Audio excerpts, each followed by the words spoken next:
back to our channel. In today's episode, we're taking you through one of our showroom tours because as you know, we're still finding the perfect toilets for our home. And tiles. And tiles, you're right. I'm Cindy, Mrs. B. I'm Mado, Mr. B. And you're watching Mr. and Mrs. B of Moss Design House. Woo!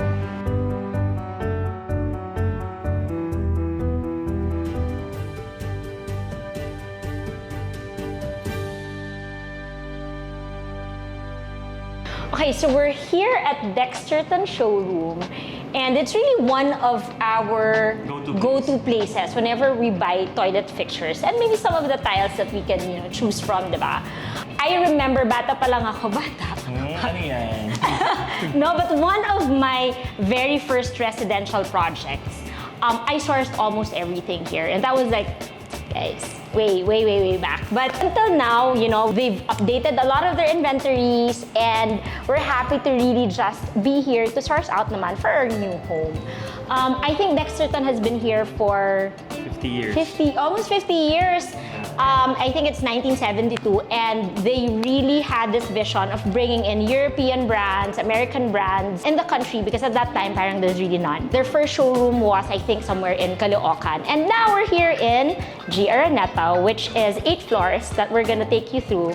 Just kidding, 2 floors lang. So, yeah, let's start na. Okay. Dahil mong sinabi. So we're here at the 3rd floor, and this is known to be the colder floor, and we're ready to choose bathroom fixtures. Yeah. Okay, so there are basically only 3 things to worry about when it comes to bathroom fixtures, diba? You have the sink and the faucet, you have the shower, and you have the water closet. Social mo naman. Toilet, water closet. Water closet! It's inodoro, guys. Inodoro. Inodoro, it's like, But to know more about it, I need some help here in the showroom. So we'll call in. Hello! I love that entrance.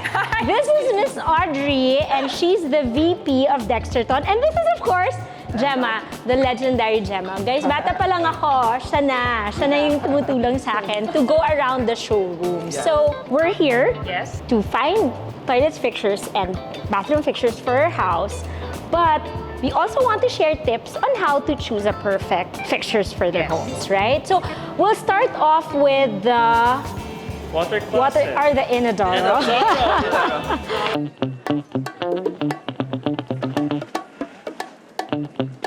So there are 2 types of water closet. So Alam ko yan, auntie. Ano? Hindi ako absent yan sa school eh. It's the floor mount and the wall mount.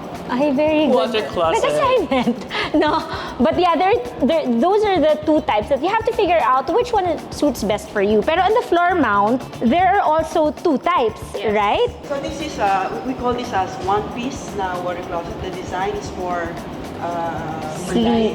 line, more aesthetic look. Oo. And then the other one, this is what we call the two-piece water closet. Yeah. So you can see the difference. This one is buo siya. Oo. Compared to this one, it comes with half. Correct. Tank and the water closet separated. So Yeah. Pero is there any advantage to why we're getting a 2-piece and a 1-piece? Advantage of this is one piece, of course, more aesthetic look. Yeah. Then, sabi ng mga Millions of customers mo. yeah, it's more Madaling linisin. Mas madaling linisin. Kasi you just wipe it once, you spray it, and And it's done, it's clean. Right. And then the 2-piece, It's more number one. More mas cheaper. guys, Cheaper. cheaper. Yes. Cheaper It's daw yung cheaper. 2-piece. Pero in terms of look, I feel like, if you don't mind cleaning, Yes. there are also naman modern 2-piece, right? Yes. I mean, in terms of if you're concerned about making it streamlined and all that, but you have both options. Pero tayo, ang pili natin. 1-piece. One ba? piece. Yeah, so definitely 1-piece for us. Now we go to the second type, which is the wall hung. So Cindy, this is what we call a wall hung system. Okay. Actually, it's what most people call European system. Because in Europe, there's not a lot of space. So usually when they build homes, binabaon na nila. Yeah. So the system itself, nakabaon siya sa loob. It's very clean. You only see the faceplate. And it's hung on the wall. Okay. And the advantages of this is number one, again, aesthetically looking. It's a lot cleaner, sleeker. It's also, I guess, like they say, okay, contrary to what people think, kasi when they see this, they think it's hard to maintain. Kasi if something breaks down, you know, Exactly what you need to. Ipit talo na ng dalawa eh. Actually, it's contrary. In fact, in Europe, they no longer use floor mounted. They only use wall mounted. Why? Because when this breaks down, number one, the components are all like plastic, commercial grade. So it rarely breaks down. And if it does break down, you just remove this. Yeah. And all the components that you need to replace, you just hinuhugot mo lang palabas. Okay. So it's actually considered, I guess, for certain developed countries, parang this is their choice because it's easier to install because it's installed before you actually put up all the walls. Correct. And at the same time, it's also easier to clean because then you have access to the floor. You're right. You're right. Okay, tip number 2, guys. Whenever you choose water closets, you have to consider style because you know that it matters, because when you have a bathroom that speaks very modern, syempre you choose a modern one and not a traditional one, diba? Next is the scale. Yup. Scale of the bathroom, diba? Yeah, kasi when your bathroom is big and spacious, you choose a slightly bigger, toilet. There are a lot of compact toilets now, or water closets now, fit for, say, condo living or even more compact bathrooms. And very importantly, the fit and proportion of the toilet. Yes. Kasi depende sa uupo. I mean, you have to know your comfort. Naman. Depende sa uupo, parang lasong parinig Like me, like I'm so big. Depende sa comfort level, diba? I mean, obviously, you have, hindi yan kasha sa'yo. Doon ka. So, it all depends on the user. I mean, you're the end user. You have to really try it on, sit on each of the toilets or the water closet that you're looking at and see if that's, comfortable there to do, whatever you need to do there. And also, there's one more important thing, diba? Like kasi, diba, there's a lever type. Yes, so it's kind of like part of the... More on the traditional or American, diba? Lever. Yes. And then if European style, itong dual flush. That's water saving. Yes, kasi the European ones have the push button na dual yon, which is the saving, no? Anong tawag doon? Water saving. Water saving. And then the other one would be one lever lang, which is your usual American ones. But halika, let's try to choose na based on that. Since our house is very eclectic, European-ish, we're really not looking into very modern toilet fixtures. So we're really eyeing on this, which is, Kohler is very known for classic pieces. I actually think they're probably the only company that has this style. And I remember a couple of my clients, it was also kind of like French and European, and ito talaga yung binili namin. So, diba, it has parang this moldings, which is really good kasi parang our house has a lot of moldings. It has cornices and baseboards. So parang we wanted to mimic that into our bathrooms as well. So this one definitely we're getting.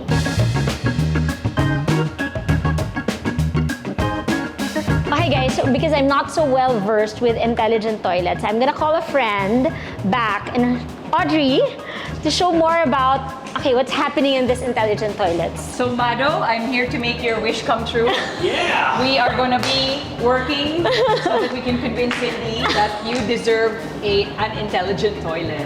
So one of the best features for me is actually the fact that it can sense you as you get closer to it. So if you say when you were walking at night, it actually senses and it lights up. So number one, safety.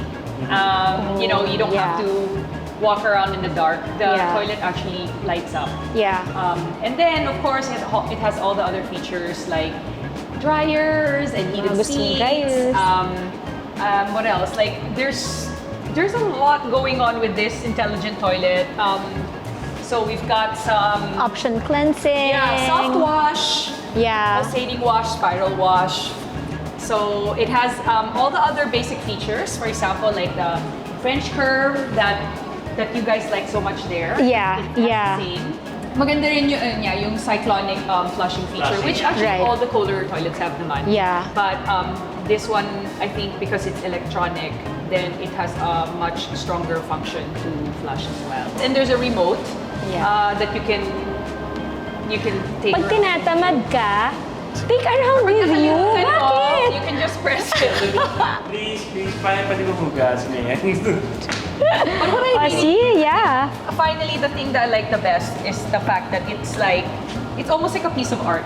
Yeah. Yes, Back. yes, that's right. Yeah. Because of how like Shape kasi. Yeah. modern it It's is modern, and but chic. it's also classic, Yeah. because of the rounded Yeah, edges. yeah, that's right, that's right. So I do feel like if you have if you're able to put this in one of your principal bathrooms, like a master bathroom, I do feel like not only does it bring you a lot of comfort and joy, pero for resale value purposes also, I do feel like that's what I always tell clients na, if you can't put it in, because I feel like if ever you do want to resell the house back Yeah. or somewhat, it Yeah. really brings the value up. Up because you have You that have this. intelligent toilet. Yes. Yon! So guys, 3 tips na ha, we've already shared with you. So find the type, make sure you get the right kind of water closet that you need. Fit, shape, style, proportion that's fit for your space. And third would be technology and innovation. So we chose na? Meron na. Meron na, no? Huwag ka dyan tumingin. Just kidding. Next would be the sink and the faucets. This is going to be very quick because there's really naman very basic things to find out about sinks and the faucet. So let's go? Okay. Yeah.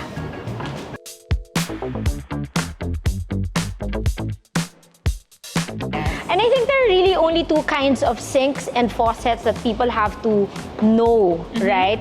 The first one would be the Recessed or Recessed. semi-recessed. Okay, Yeah, okay. This is considered semi-recessed because it's half in, half out.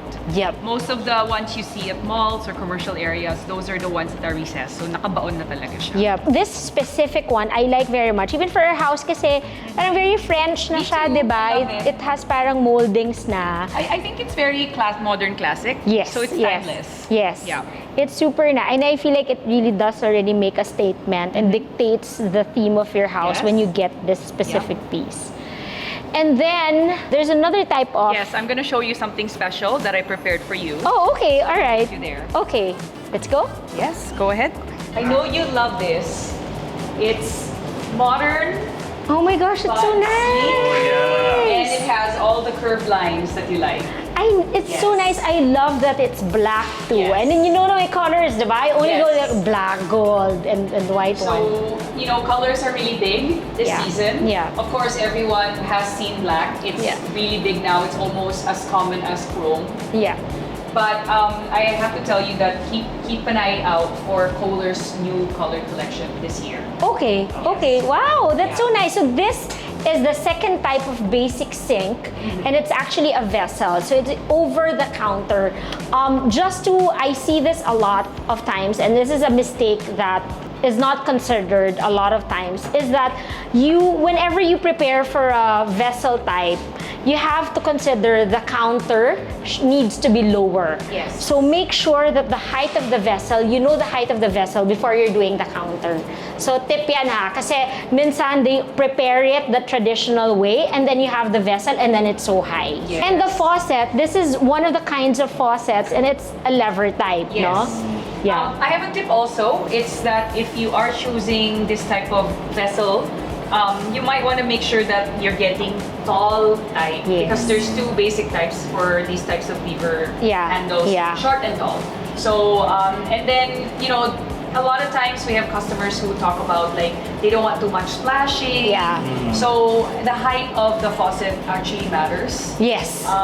And also the style sometimes. So, it'd be good for you to understand how the water flows. Yeah. There's all these things that Saka yung haba ng That's right. And the Yes. length, correct. And the Yeah. length, kailangan, people should be very cautious of that. So, Yeah. people think it's just faucet and sink, and I put it together, it functions. No, there's a lot of ergonomics to it to make Yes. sure that the water doesn't splash, to make sure kasha yung kamay mo, and you have enough space. Hindi mababa yung Yes. paghugas ka ng ganito. And Yeah. also, ang pinakamaraming error nangyayari is yung the proper distance. Yes, that's Pag-inspecto. that's Yes. true. Lagi That is maraming actually a very common problem. Oo, diba? So, be very cautious about the distance of this and Yeah. the sink. There are other two types of sink that's apart from the basic that we can go very quickly just to let you guys know what they are. So, there's wall hung. And the wall hung is very similar to this one. Well, actually, it is this. And why do people use wall hung? It's really for space saving. It's easy, you know. It's actually also cost efficient because you don't have to build the counter or the cabinets under it. It's very clean. If you guys want to choose this, make sure lang that it's concealed naman. Parang not the pit traps are not seen whatsoever, diba? And then again, this is your basic lever type. And yeah, ito wala ka ng problema. You install and then you're done. Also easy to clean, as we talked about earlier, even for toilets. Kanina, Yeah. like if it's raised, then it means that it's much easier Mop to lang. clean the floor. It's mop Yeah. lang. Yeah. And then the final type of sink is actually a pedestal. It's like almost like a piece of furniture already. And this is very American in terms of style. I mean, in a lot of American houses, you see this a lot. Again, wala na ka na ring problema because you don't have to have a counter. It saves you the granite top and, you know, all the things that you have to clean under. So, very aesthetic siya. Is that, I mean, if it's like pasok in your theme, if your house is European or French, then it's really pasok. But you know, you could modernize this as well. Like, Yeah. You can see in this setup, the tiles are very modern. Even the mirror is very modern. So, Right. you know, nowadays I feel like it's not, people are not afraid to mix modern with classic. Agree, elements. agree, yeah, You know, you can yeah. change the fixtures to something that's black, then it Yeah. becomes really like somewhere between classic modern. Yes, so Right. Yeah. And talking about fixtures pala, this is the second type of fixture. The faucet is actually 3-hole, and this is European, right? So this is European style. So this is more of the traditional look. Personally, me, there's a lot of, you know, I like the 3 holes. And there are a lot of modern versions of this too, Yes. right? I think 3-hole is really coming back. Okay. I think for the last 10 years, parang Yeah. single lever was the faucet that most people are looking for. Yeah, yeah. Particularly, I think in the Philippines, like Yeah. being very European-centric yung design aesthetic. But nowadays, even European brands are coming out with a lot of 3-hole designs. Yeah. So I personally love 3-hole myself. Ako, I like 3 So, holes as yeah. well. So that ends our showroom tour. And thank you for joining us. I hope you guys enjoyed, and I hope you guys learned a thing or two on choosing the proper toilet fixtures for your bathroom, whether you're renovating or whether you're building a home from scratch. And thank you, Audrey, for helping us. Thank you, Mado. Thank you, Cindy. I am such a big fan of you guys. So it was quite an honor for us to work with you and also to do the showroom tour. Super excited na kami to see what the house looks like. I know, we're excited as well. And full we're, support ng Dexterton. I know, full support sila Yeah. talaga with us. So, yep. So, guys, thank you again for joining us. Don't forget to like, subscribe, and hit Like, comments. comments and hit the notification bell, diba? So again, I'm Cindy, Mrs. B, I'm Mado, Mr. B. and you're watching Mr. and Mrs. B of Moss Design House. Woo! Daming energy.